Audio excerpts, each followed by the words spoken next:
देखो कि टीजर का एक्चुअल में काम होता है अपनी ऑडियंस को टीज करना, और जिस तरीके से रॉकिंग स्टार यश की फिल्म टॉक्सिक का टीजर ड्रॉप हुआ है, एक बात तो डेफिनेटली कंफर्म है कि ना सिर्फ ऑडियंस को टीज करेगा बल्कि इसके साथ कई सारी कंट्रोवर्सीज भी होने वाली हैं। क्योंकि एक बात पे तो सब अग्री करेंगे कि जब भी किसी पैन इंडिया फिल्म का टीजर आता है तो उसे काफी ज्यादा फैमिली फ्रेंडली रखा जाता है, बट वहीं ये टीजर बोल्डनेस की इतनी हदें पार कर रहा है कि देखने में ऐसा लग रहा है कि मेकर्स ने इस बार डेफिनेटली कुछ स्पेशल प्लान किया है। जहां बहुत सारे पॉजिटिव्स के साथ मेरी एक टीजर से बहुत बड़ी शिकायत भी है, जिसके बारे में मैं बाद में बात करूंगा। लेकिन सबसे पहले अगर मैं इसका ब्रेकडाउन करना शुरू करूं तो टीजर का पहला शॉट देखते ही एक चीज तो एस्टैब्लिश हो जाती है कि ये फिल्म अभी के टाइमलाइन में सेट नहीं है। ये अप्रोक्सीमेटली 1940 से लेके 1970s में कहीं सेट होगी, जिसमें सबसे पहले एंट्री होती है एक विंटेज कार की, जिसे यश स्टेप डाउन करते हैं। और उसमें अगर आप यश की हैट देखेंगे या फिर उनकी बियर्ड देखेंगे तो उससे एक चीज तो कंफर्म हो रही है कि इस फिल्म में वो एक गैंगस्टर प्ले करने वाले हैं। जिसके बाद वो फाइनली कार से उतर के एक बार टाइप की जगह पे चले जाते हैं, जहां हमें एक नए वर्ल्ड इंट्रोड्यूस किया जाता है। और उसका रीजन ये है कि इस बार के जितने भी लोग हैं वो या तो ड्रिंक्स कर रहे हैं या तो ड्रग्स कर रहे हैं या फिर साथ में थोड़े बहुत इंटीमेट हो रहे हैं, जिससे हमको क्लियरली पता चल जाता है कि ये फिल्म कौन सी वाइब कैरी करने वाली है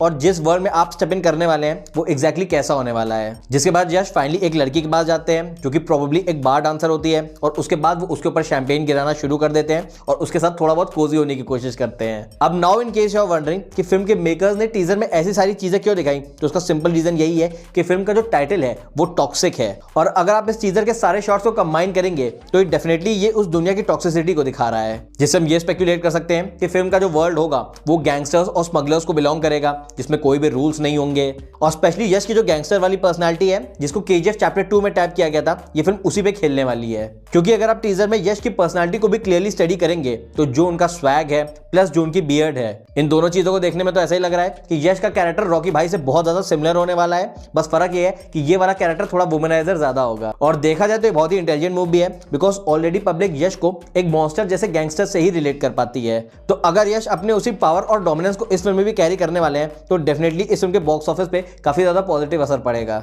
ऑल्दो कुछ रिपोर्ट्स ऐसी भी हैं कि भले ही यश का कैरेक्टर थोड़ा बहुत रॉकी भाई जैसा लग रहा हो, बट उनका कैरेक्टर एग्जैक्टली सेम नहीं होने वाला है। यानी वो वाइब तो सिमिलर कैरी करेगा, लेकिन इस फिल्म का जो फोकस है वो अपने एक्शन से ज्यादा अपने ड्रामा पे होगा। दैट्स राइट, ऐसी बहुत स्ट्रॉन्ग पॉसिबिलिटी है कि इस फिल्म में ज्यादा एक्शन नहीं होने वाला है, और उसका सिंपल रीजन ये है कि केजीएफ के ऑपोजिट इस फिल्म की जो अप्रोच है वो काफी ज्यादा ग्राउंडेड होगी। रेस्ट इस फिल्म को डायरेक्ट कर रही गीतो मोहन दास, जो कि ऑलरेडी 2 फिल्म बना चुके हैं, प्लस उनकी फिल्मों को नेशनल अवार्ड भी मिल चुका है। और इसी वजह से बहुत सी पब्लिक ये देखने में इंटरेस्टेड है कि एक फीमेल जो है वो एक मेल की टॉक्सिसिटी को किस तरीके से पोर्ट्रे करती है, बिकॉज क्राइम एंड ड्रामा पे गीतो मोहन दास ने ऑलरेडी फिल्में बना रखी हैं, एंड द फैक्ट कि इस फिल्म का भी जॉनरा वही होने वाला है। तो भले ही इस फिल्म में थोड़ा बहुत एक्शन तो हो, लेकिन मोस्टली इस फिल्म का जो फोकस है वो सिर्फ और सिर्फ कंटेंट पे होगा। रही बात फीमेल लीड्स की, तो एज पर द रिपोर्ट इस फिल्म में 5 एक्ट्रेसेस होने वाली हैं, जो कि है हुमा कुरैशी, नयनतारा, कियारा आडवाणी, श्रुति हसन और तारा सुतारिया, जिसमें नयनतारा फिल्म में यश की बहन का कैरेक्टर प्ले करेंगी। तो बेसिकली नयनतारा के अलावा क्या बाकी जितनी भी हीरोइंस हैं वो सारी की सारी यश का लव इंटरेस्ट प्ले करेंगी या फिर उनका कोई और की रोल होगा,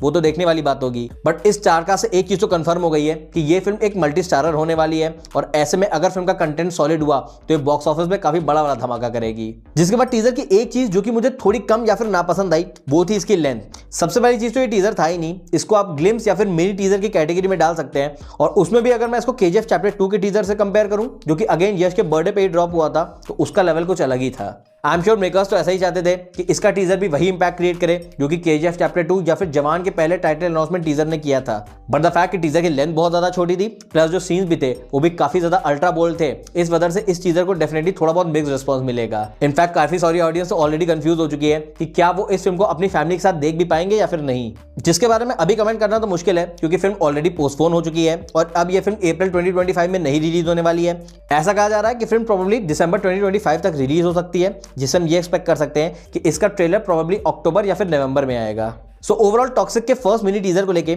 मेरा फाइनल वर्डिक्ट यही है कि ये मुझे काफी ज्यादा यूनिक प्लस बोल्ड लगा। अब ऑब्वियसली एक छोटे टीजर से हम पूरी फिल्म को तो जज नहीं कर सकते, तो उसके लिए हमको इस फिल्म के ट्रेलर का ही वेट करना पड़ेगा। बट उसमें भी एक चीज डेफिनेटली कंफर्म है कि जब फाइनली इस फिल्म का फुल फ्लेश ट्रेलर आएगा तो कंट्रोवर्सीज और भी ज्यादा होंगी।